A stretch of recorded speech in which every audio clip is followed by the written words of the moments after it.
Godavari serial story విషయానికి వస్తే పాపము జాన్ అయితే చాలా బాధపడతా ఉంటుంది. ఎందుకంటే సూర్య మోసం చేశాడు అని చెప్పేసి చాలా చాలా బాధపడతా ఉంటుంది. ఇక సూర్య వచ్చేసి వాళ్ళ అమ్మతో అమ్మ నేను అమ్మాయికి రింగు దొరికేశాను కదమ్మా, నువ్వు లేయమ్మా డాక్టర్ దగ్గరికి పోదాం పదమ్మా అనేసరికి వాళ్ళ అమ్మ ఉండేసి నేనేమన్నా పిచ్చిదాన్ని అనుకున్నావా, చిన్న చిన్న విషయాలకి నేనేమన్నా మందుదాత అనుకున్నావా, అట్లాంటిది ఏమీ లేదు, నేను ఇప్పుడు హ్యాపీగానే ఉన్నాను అని చెప్పేసి అంటుంది. ఇక్కడ ఏమంటే ఈ జాను అలిగి వెళ్ళిపోతా ఉంటుంది అనమాట. వెళ్ళిపోయేసరికి ఇంకా సూర్య ఉండి ఆగు జాను నీతో కొంచెం మాట్లాడుతాను, ఎక్స్ప్లెయిన్ చేస్తాను ఆగు జాను అంటాడు. ఆయన వినిపించుకోకుండా గబగబా అయితే వెళ్ళిపోతుంది. ఎలా అయినా మోసం జరిగింది అని చెప్పి చాలా బాధపడతా ఉంది. ఎందుకంటే తన స్వయంకృత అపరాధం కూడా ఉంది అబ్బా. సో ఎందుకంటే చెప్పాను కదా లవ్ చేస్తున్నా అన్నప్పుడు తను మ్యారేజ్ చేసుకుని ఉంటే పోయిండేది. అమ్మ ఒప్పుకోవాలంటే ఎలా రేపు అత్త ఒప్పుకుంటేనే ఏదైనా జరుగుతా ఉందిలే. ఎందుకంటే ఇంకా పెళ్ళైన తర్వాత కూడా అబ్బాయి ఏమో అమ్మ కూర్చి అయితే అమ్మాయి వచ్చేసి పుట్టింట్లోనే ఉండిపోవాల్సి వస్తుంది. ఇక అలాగే జరుగుతున్నది కదా, ముందు అత్త ఒపీనియన్ కావాలి కదా అని అనుకున్నట్టుంది. సరే ఇంకా అత్త ఒప్పుకుంటేనే పెళ్లి చేసుకుందామని చెప్పి అనుకున్నది కదా. సో వాళ్ళ అమ్మ అయితే ఒప్పుకోలేదు. వాళ్ళమ్మ కూడా మోసం చేసి సూర్య అయితే ఎంగేజ్మెంట్ అయితే అయిపోయింది. అతనైతే రింగెచ్చి తొడగం అయితే జరిగింది. పాపము జాను అయితే చాలా బాధపడతా ఉంది. చాలా ఎంత పాపం లవ్ చేస్తానని చెప్పింది, లవ్ చేసింది కూడా తల్లి ఇష్టపడింది, కానీ దూరం అయిపోయింది. సరే చాలా చాలా అంటే అది చెప్పడానికి వర్ణాతీతం. అసలు మనకు ఒక్క టైంలో ఏమనిపిస్తుంది అంటే అబ్బా లైఫ్ అంతా అయిపోయింది, చచ్చిపోతే బాగుండే అన్నట్టు అనిపిస్తుంది. ఎందుకంటే మనం ఇష్టపడిన వాళ్ళు దూరం అయితే మనకు అలాగే అనిపిస్తుంది కదా, అంతే బాధపడతా ఉంది. బాధపడి వచ్చేస్తా ఉండేసరికి వెనకాల సింహాద్రి వస్తాడు. వచ్చేసి ఏంటి జాను ఏంటి వెళ్ళిపోతున్నావా, ఇక్కడ నా కూతురు ఎంగేజ్మెంట్ జరుగుతుంది, అదే ఆ సూర్యతో. సూర్య ఎవరే కాదు మీ ఫ్రెండ్ కదా, మీ ఫ్రెండ్ దానికి నువ్వు చూడకుండా వెళ్ళిపోతున్నావా అని చెప్పేసి అని అంటాడు. జాను కొళ్ళు మండిపోతా ఉంటుంది.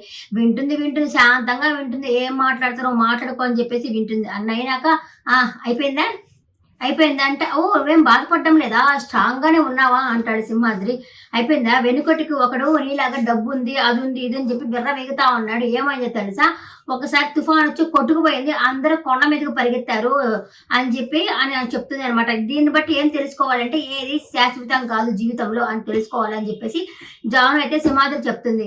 ఇంకా ఆ స్వీట్లు ఉంది కదా, ఆ స్వీట్ తిను అని చెప్పని అంటాడు సింహాద్రి. అయ్యేది నువ్వే తిను, స్వీట్లు బాగుంటాయిలే అని చెప్పేసి కిట్ ఫర్ క్యాట్ బాగా ఇచ్చేసింది.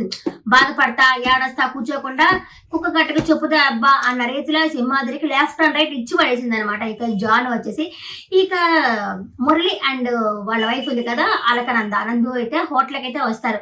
ఆ హోటల్ చూడంగానే మురళి వచ్చేసి ఓయమ్మ ఏదో కాస్ట్లీ హోటల్ లాగా ఉంది అని చెప్పి సరుకులకి రా బాబా లోపలికి రా అని చెప్పి పరుగు దిబాగా బాబా డిగ్నిటీ ఉండాలా అని చెప్పేసి లోపలికి అయితే తీసుకెళ్తుంది. సరే అని చెప్పి అక్కడ లోపలికి పోయిన తర్వాత పునుగులు ఉన్నాయా, గ్రీన్ చట్నీ రెడ్ చట్నీ ఆ చట్నీ తీసుకురా అని చెప్పానంటారు. అవి ఏం ఉండవు ఆ హోటల్లో, అవేం ఉండవు సార్ అంటే ఒక బిర్యానీ ఆర్డర్ పెడుతుంది అనమాట. అందరూ నవ్వుతా ఉంటారు మురళిని చూసి. ఎందుకంటే పల్లెటూరు అతను కదా, అతని మాట తీరు అట్లా ఉంది. అందరూ నవ్వుకుంటా ఉండేసరికి నందు ఉండి కాదు బాబా కొంచెం డిగ్నిటీ మెయింటైన్ చేయ బాబా, డీసెన్సీ మెయింటైన్ చేయని చెప్పి తన బిర్యానీ స్టార్టర్స్ అవన్నీ ఆర్డర్ పెడుతుంది. స్టార్టర్స్ అంటే ఏంటి అని చెప్పి అడుగుతా ఉంటారు. వస్తుంది కదా తిందులే చూదులే అని చెప్పేసి అని అంటుంది అనమాట. ఇంకా బిర్యానీ వస్తుంది.